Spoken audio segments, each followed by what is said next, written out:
こんな感じでレバーを上げ下げするだけで全部の動きをやってくれるんですけれども、細かく説明すると、このように上げてきた時にローラーがここにもうすでにインクがうっすら伸ばされているんですけれども、このインクを適量取ってこうカチャッと下げるとインクに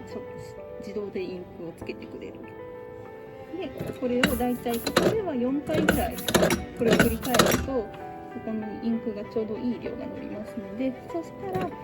このまま今この辺りまで上げていて、でここにまだ隙間があったんですけれども、このようにぐーっと下げていくとどんどん隙間が少なくなっていって完全に密着して印刷ができるというような仕組みになっております。